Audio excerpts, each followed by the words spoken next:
My father had 93 years, but it seemed short. In his seemingly long life of 93 years, it was short because it just seems like if we only had more time. Old Testament gives us a view of some people who lived to be 500, 600, 700, 800, 900 years old.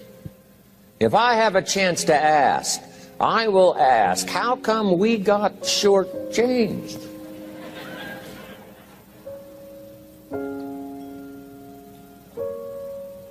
Wouldn't that be a good question if you had a chance to ask?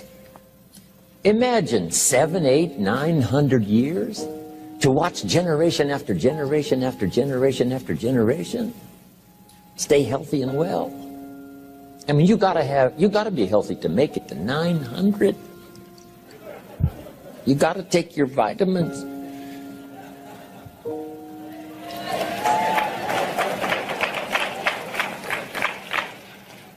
I'm pushing the Bible, I'm pushing vitamins. I mean, I'm doing good today.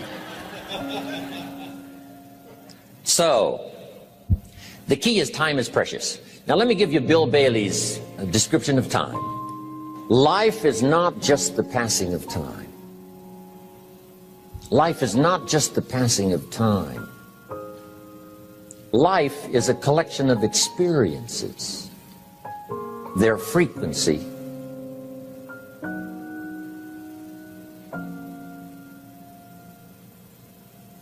and their intensity. Life is not just watching the clock tick away. Life is a collection of experiences, their intensity, their frequency. When my friend Mark died at age 44, someone says, that's young to die. But what if he lived 4 lifetimes in one? It might not be too young. So here's whatever the span of your life turns out to be, here's what you want to fill it up with: experiences and the intensity of those experiences.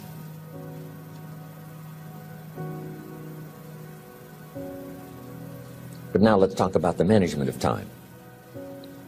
Here's one of the best ones. We covered earlier, when should you start building this hotel? Answer, as soon as you have it finished. Now jot this one down on time management. When should you start the day? As soon as you have it finished. Plan the day the best you can, leaving plenty of room for improvising and surprises and all the stuff that happens during the course of the day. But if you've planned a good, productive day, now you start that day, you can't believe how much more valuable your time will be. Don't start the day until you have it finished. Now here's the next one. Don't start the week until you've had it finished. Now to lay out a week is a pretty good challenge. Next, don't start the month until you have it finished. The places to go and the people to see and the productivity and the sales and the customers and the development and all the rest of what you want to accomplish during the course of 30 days. Don't start the month till it's finished. And then here's the big one. This is really challenging. Don't start the year until you have it finished. To the best of your ability. It can't be finished like minute by minute. But in terms of the sweep of what you want to accomplish in the year 2002, make sure that that's set and ready to go by the time January 1st rolls around. And it might get all upset, and it might get torn up, and you do a new one. You make so much progress the first 90 days that now you've multiplied it all by 2, by 3. Because that happened to me. I thought, wow, this is going to be a great year. By the time I'd finished the 3rd month, I'm rolling, I'm soaring. So many things are happening, I revised my whole year's plan. Okay. Now, jot this down. Approaches to the management of time. Here's the first one. Ignore the subject. I mean, that's good advice. Don't let anything overly bug you. Because remember now, you don't have to do anything. Someone says, well, I got to get a handle on my time. The answer is no, you don't. If you want to let it all go, you can let it all go. I mean, this is good advice. Somebody says, you ought, you ought, you ought. Jot this down. Ignore all the you oughts or you should. Only if they're giving general information. We should. It's better to say if you're teaching we should. Not you should, we should. Then you let me listen in without it being too confrontational. If everyone did this, see, that'd be great. And then you give a person a chance to choose to do it or not to do it. But when you start the you ought, now see if I don't, now see we got some tension and maybe some problems. So you oughts seem to always create problems. When you're talking to your kids, you say, no, if kids would do this, not always saying if you did this, life would be better, but if kids did this, life would be better. It's like making a little talk and letting them listen in. And then it's a little less confrontational. It gives us a choice. In one of my seminars, here's what I teach. All life form strives to the max of its potential except human beings. All life form strives to the max of its potential except human beings. How tall will a tree grow? As tall as it possibly can. You never heard of a tree growing half as high as it could. No, trees don't grow half. A tree drives its roots as deep as it can, reaches as high as it can, produces every leaf it can, every fruit it possibly can. To the max. Every life form strives to the max, except human beings. Now, why not human beings? Jot this down. You've been given the dignity of choice. You're not a robot. You don't have to repeat this year the same as last year.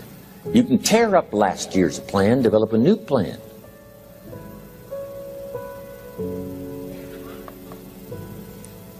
So, the dignity of being a human being. Now, here's the choice on being a human being. To be part of all we were meant to be, or to be all. To strive for all, or half, or part, or some. The choice is up to you. To develop one skill or 10 skills. Someone says, well, I'd be happy with just one more language. Well, some say, hey, I'm going to learn 6 or 7. And this is all a matter of choice. And when someone says, no, you ought to learn 4, you've got to resist all that. Because this is personal dignity. And you don't want to destroy someone's dignity by doing all the oughts, and then they feel reluctant to do it. Now we've got problems. So if you want to, just ignore this subject on time management. Now here's the next one. Step down to something easier.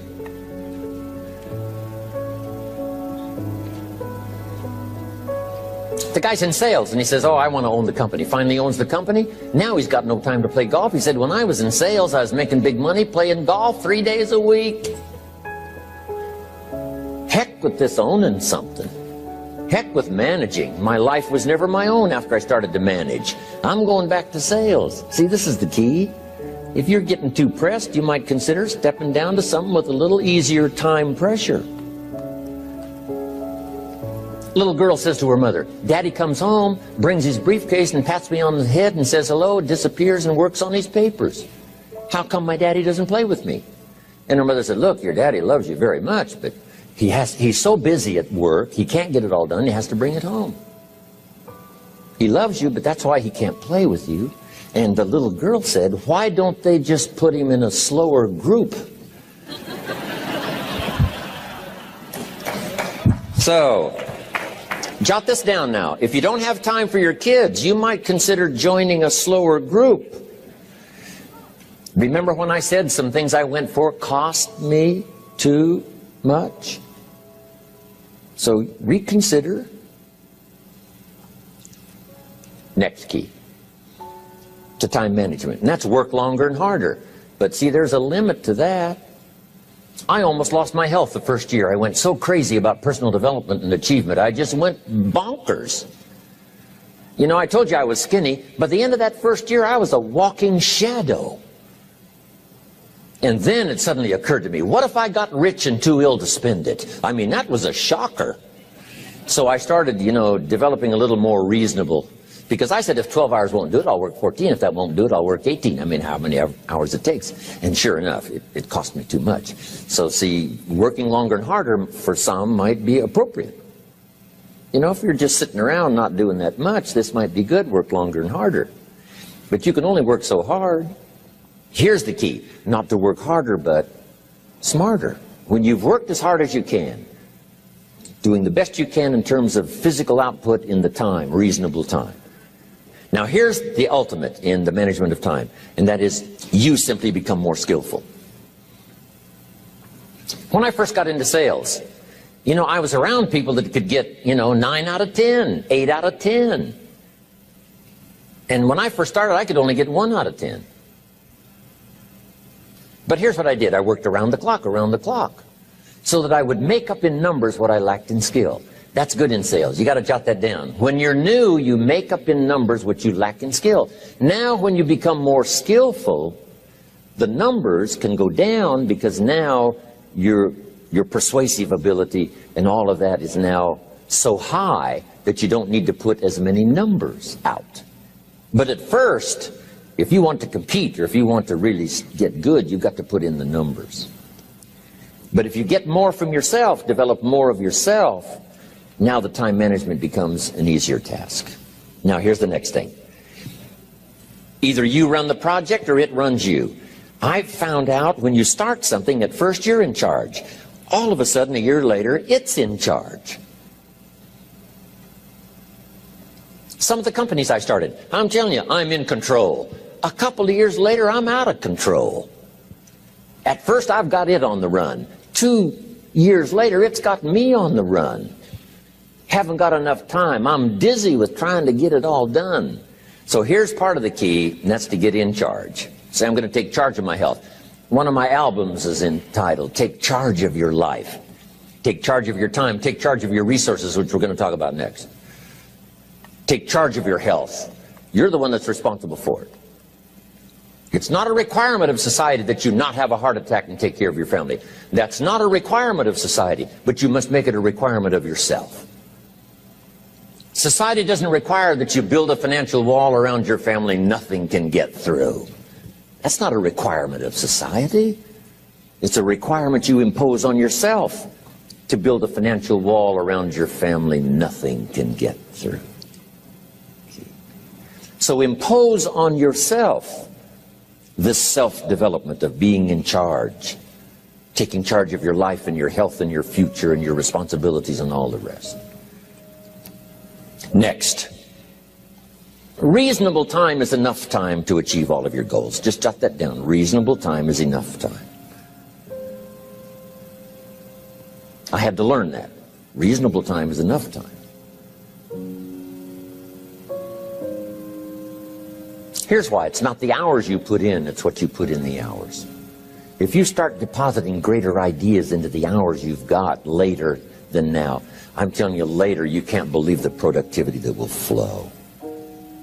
The ideas you can't think of now, a year from now, they'll start to flow. And when you deposit those ideas in the hours you've got, productivity multiplies by 2, 3, 5, 10. Next, time management essential. We've already covered the first one, a written set of goals. And then do priorities on your goals. What's important this week? What's important this month? Here's the next one. Often review. Just go over your goals to make sure that your list is working for you. It's got you inspired. It's got you turned on.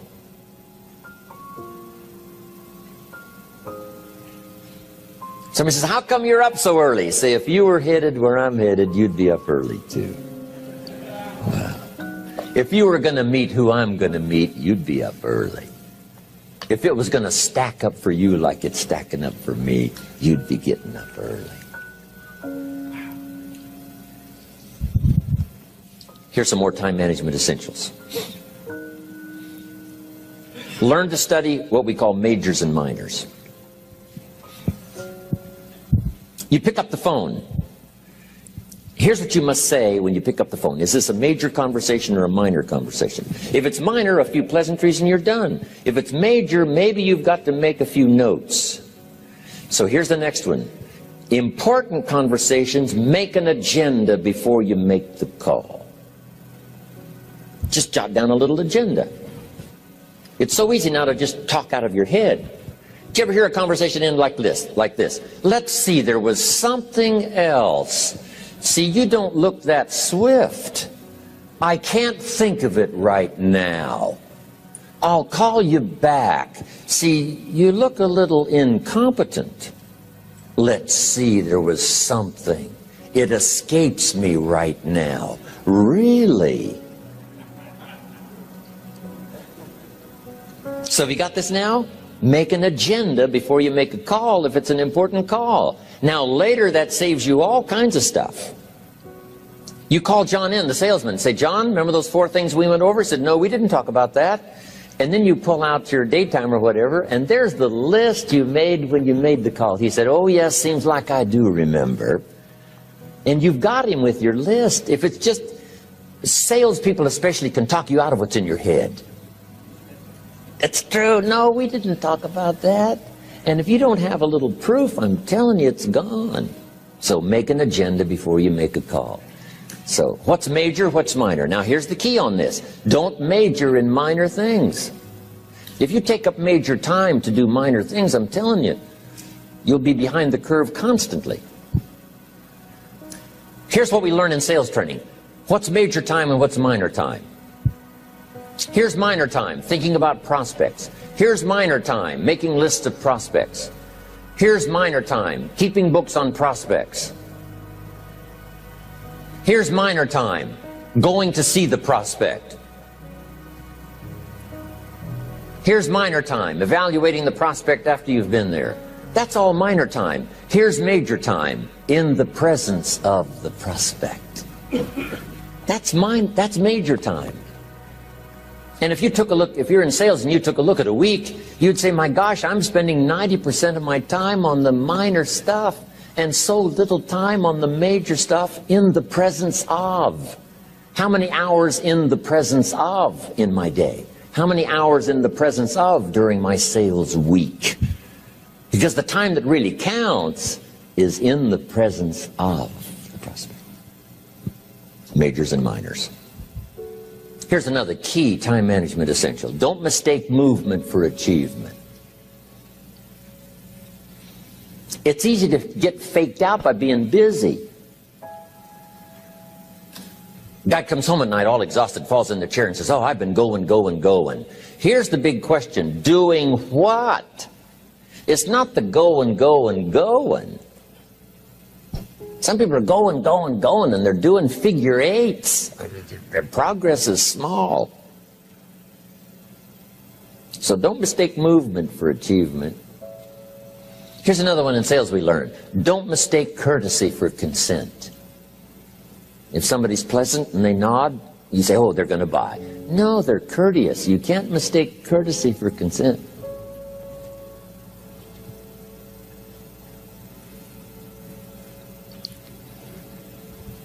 Now here's a big one, concentration. I had to learn this. All those years ago, I'm in the shower trying to compose a letter. Found it turns out to be a strange letter. So here's what I learned to do. Save the work till you get to the office. Save the work till you get to the work. Don't try to get to the office on the way to work. On the way to work, enjoy the way. In the shower, enjoy the shower. Then go to work when you get to work. I found this to be helpful. Concentration. Here's another big one. Learn to say no. I'm telling you, in such a social society we have now, it's so easy to try to be a nice person, saying yes to everything. Find yourself overloaded. Now you got to call and make the, well, gosh, you know, all the time it takes to back out of something that you said yes to too quickly. Here's what might be better. I don't think so, but if that changes, I'll call you. Little things you can use not to overcommit yourself. My friend Ron Reynolds says, don't let your mouth overload your back. It's a good one. Now here's a big one on time management. When you work, work. When you play, play. Don't mix the two. Don't work and play. I used to take my family to the beach and I would bring my briefcase.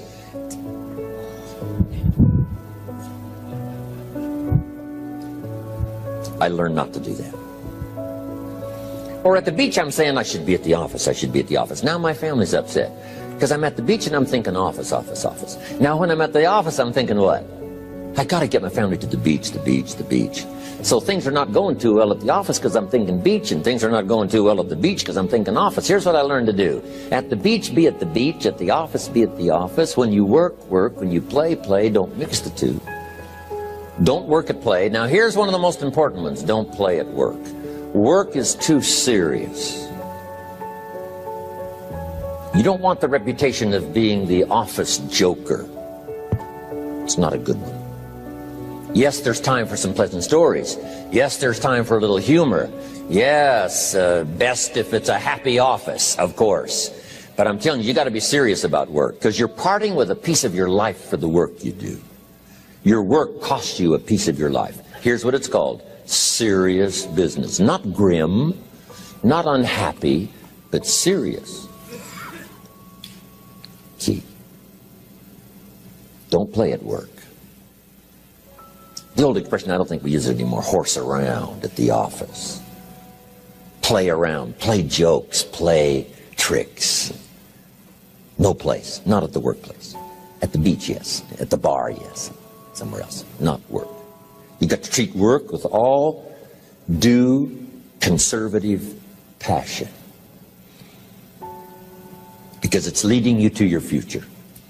Here's another key phrase: all work is good. You may not like your job, but if it's the stepping stones to get you to where you want to go, you got to appreciate your job. You don't have to have a passion for your job. Here's the ultimate passion: a passion for incredible success in every department of my life. That's the passion. But don't look down on some menial job you have to do to finally get you to where you want to go. No job is menial. No job is not, every job is noble. Training life for pay, making a contribution to society. Next, analyze how you are. And if you have some weaknesses, if you can't, doesn't seem like you can change, here's the key: get it covered. I used to keep promising myself I'd keep the books, keep the books, keep the books. Finally, I gave that up. And back then, it only took me an extra $50, $60 a month for some accountant to keep the books. I said, no, I'm going to save the $50. You can't believe what I started losing in productivity because I tried to save the $50. So the key is, a lot of the time you can stay like you are, but just make sure you get it covered. Okay. Next, beware of the telephone and all other systems of communication, especially the telephone at home and systems of communication at home. And here's one of the best lines I've got for you for the weekend: let all communication systems serve you, but don't let them intrude. When it comes time to have dinner with your family, you shut off all systems, unless the ones that can take messages silently. Don't let the phone ring. Don't let anybody intrude, come through the front door nor the back door, nor through the telephone or any other device. So you can't reach John and his family when he's having dinner. The President of the United States couldn't get through.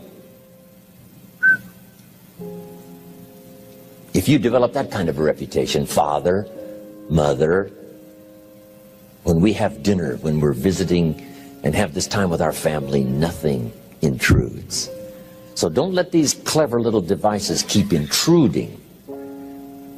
You've got to have a place that's sacrosanct. It's valuable. You don't let anything in for that period of time. Okay. Isn't that good advice? Excellent advice. Here's the next one. Read all the books. You know, I've only got a few notes here on time management, but if you've got some particular challenges, you run a big organization, a big corporation, you've got some challenges, there's plenty of books. Now, here's what's next. Just be more alert to the things that might be stealing your time. Here's why. Time is like capital. You can't let someone steal your seed corn. You can't let someone steal your capital. And you can't let someone steal your time. You must designate your time. And some of the time that you designate, you must not let anyone steal. Casual time, you might let someone intrude and steal a little bit and take a little bit, but not serious time. Key. Next, one of the great time management savers is to learn to ask questions up front. Sometimes you talk to somebody for an hour, and then you ask questions and find out if you would have asked those questions up front, you could have saved yourself an hour. Asking questions up front helps you to get to the problem now. But if you just launch into some discourse, you might waste 30 minutes, waste an hour, when here's what you should have been talking about. After you finished an hour, you say, John, what's really the problem? He said, well, it's something personal. See, that's what you should have been talking about this whole hour. Key. Next, learn to think on paper. Now we're going to take a break.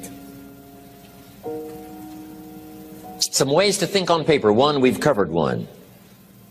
Solving problems. Take it out of your head and put it on paper. Another one is setting goals. Making these lists we've already started. Here's another good way to think on paper. It's a projects book. Each person you're working with and each project you're working on, get a loose leaf binder and a tab and some pieces of paper behind the tab and do a little continual summary of how it's going between you and that person and between you and that project.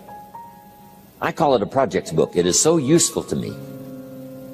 But what's going on between you and this person?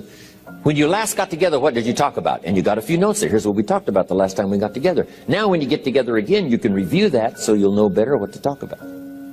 When the president gets ready to travel and he's going to meet some important people, guess what they bring him? All these briefing books.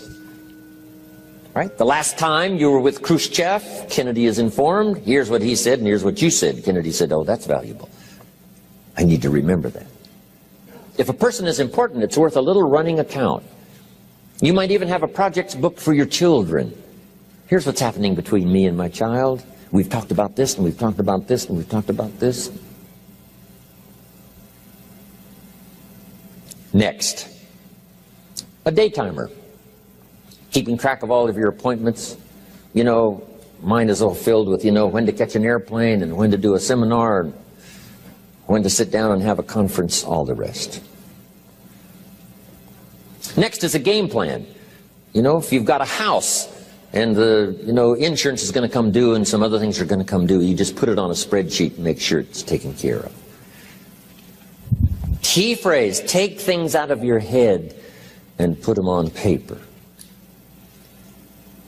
And the key is to just experiment with different ways that helps you to do that. Now here's the last one, thinking on paper, and that's to keep a journal.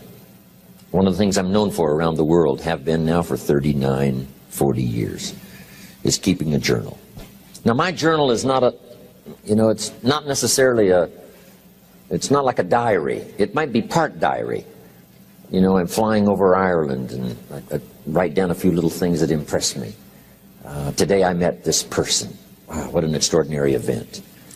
Today I conducted this seminar in Rome. 1,000 people stood up and sang for me.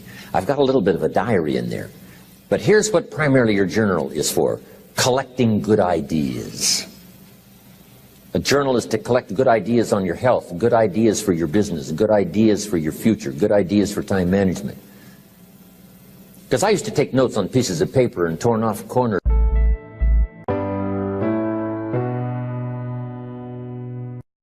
My father had 93 years, but it seemed short. In his seemingly long life of 93 years, it was short because it just seems like if we only had more time. Old Testament gives us a view of some people who lived to be 500, 600, 700, 800, 900 years old. If I have a chance to ask, I will ask, how come we got shortchanged?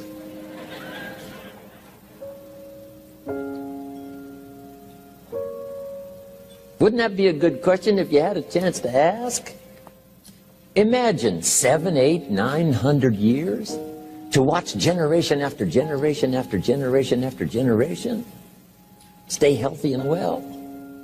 I mean, you gotta be healthy to make it to 900. You gotta take your vitamins.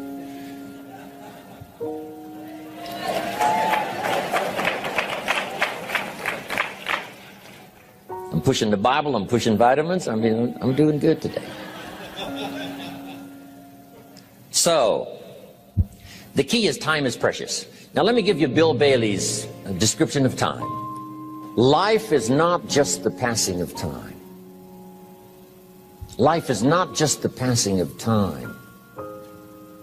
Life is a collection of experiences, their frequency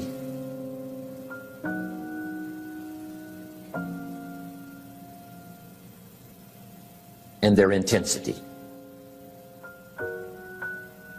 Life is not just watching the clock tick away. Life is a collection of experiences, their intensity, their frequency. When my friend Mark died at age 44, someone says, that's young to die. But what if he lived 4 lifetimes in one? It might not be too young. So here's what whatever the span of your life turns out to be, here's what you want to fill it up with: experiences and the intensity of those experiences.